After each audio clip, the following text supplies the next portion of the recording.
I'm going to tell you a story about a successful ride I had a few days ago.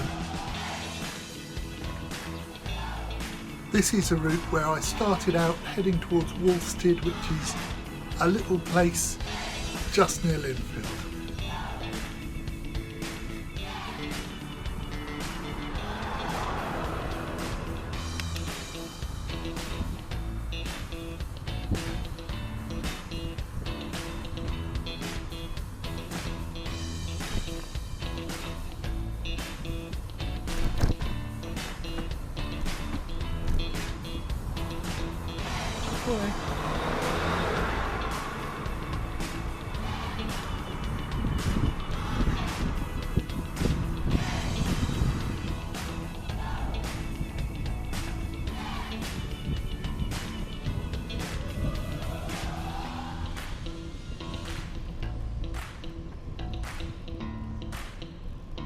From there you pass over the River Ouse, which is, it's really nice at that spot. There's a couple of little quiet sort of pools where it eddies around, the trees overhang, and as you pass over the bridge you can really hear it gush through. It's quite fast and furious there. As you pass the Ouse, which froths away nicely underneath, you come past East Maskell's, which is one of the oldest buildings in the area, very nice half timbered and red brick building. You cross under the Bluebell Railway, and for most of the route I'm taking on this trip we're actually crossing parallel. We weave across it a bit, and the Bluebell Railway obviously wasn't running to the public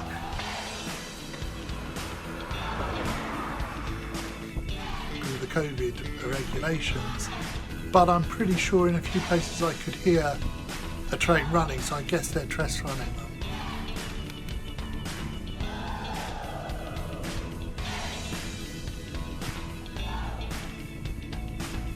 So yeah, I went past Horsted Keynes, just away from the centre.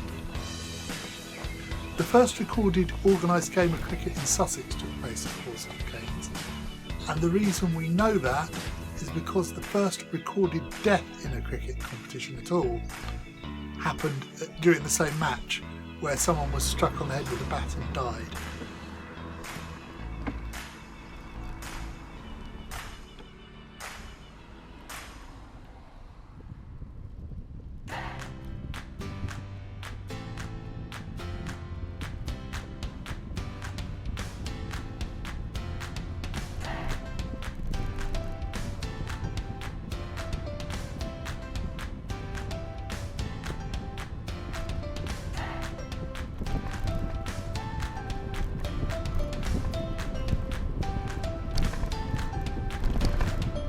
Could almost take any route along these country lanes, and you would see a lot of these of real character, real charm, proper old farmhouses, old manor houses.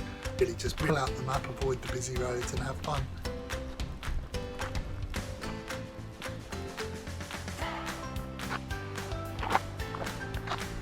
Cut past Horsted Keynes station, which is one of the main stations on the Bluebell line. It was quiet.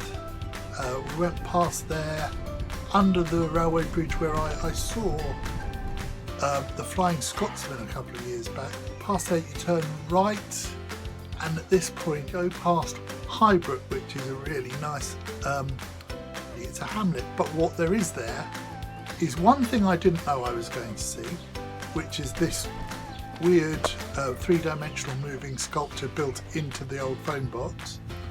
So that was a pleasant surprise, considering, again, this is a hamlet of a few houses. There's very little there at all.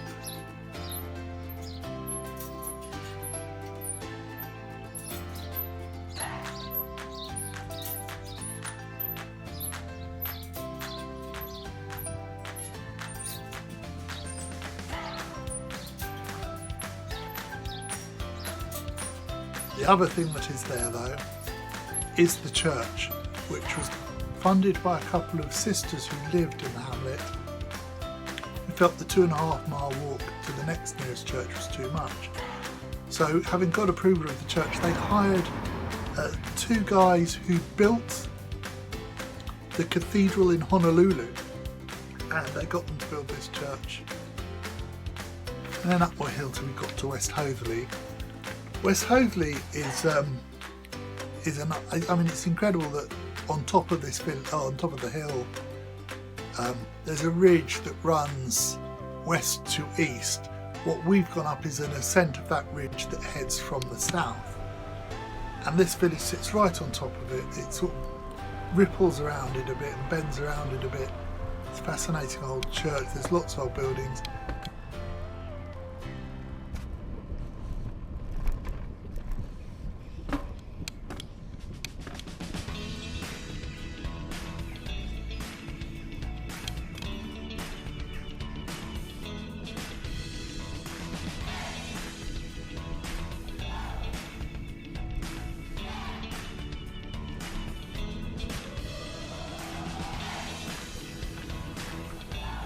Hoathly would be worth another visit outside of the times of COVID-19. There's lots to see. There's a museum there. There's stuff I couldn't see because it wasn't open.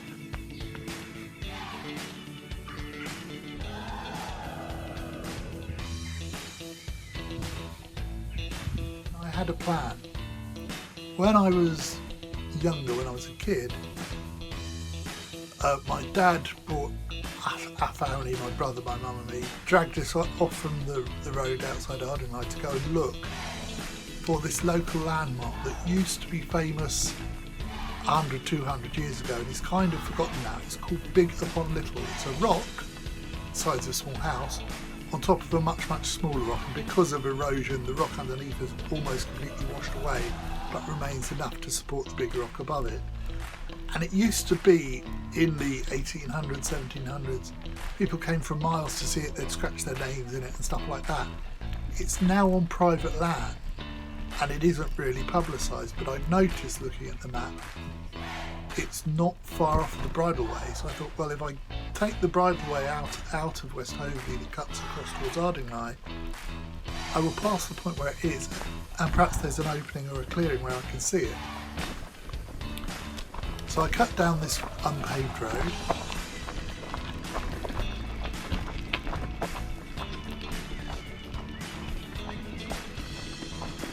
We end up going along this very narrow bridleway that's mainly mud.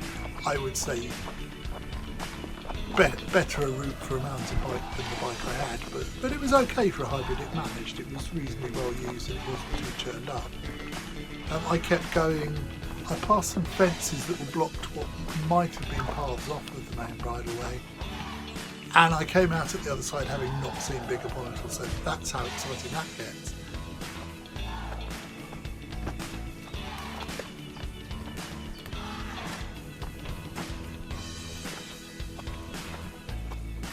It's weird how popular that place was and how famous it was. It was written about, it appeared all over the place as sort of mentions from various famous writers and diarists, and now it's almost completely forgotten about, and it seems to be impossible to get a sighting of it unless I guess you're invited.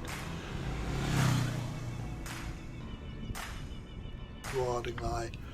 I then cycled from there into Ardingly, stopped for a bite of lunch, and then it was a familiar route back to Haywards Heath. It wasn't the most successful journey in terms of cycling. Because there's so much hill and because I'm not that fit, I did do a fair amount of walking. And because obviously the bridleway through the valley where I was hoping to see Big Upon Little is mud and earth, and my bike is primarily a road bike, again, I walked and pushed quite a bit of that. But it was good exercise. It shows you can use your bike to get you to places even if you don't spend all your time riding the bike. If I'd have just walked this route, I wouldn't have done it, so it helped.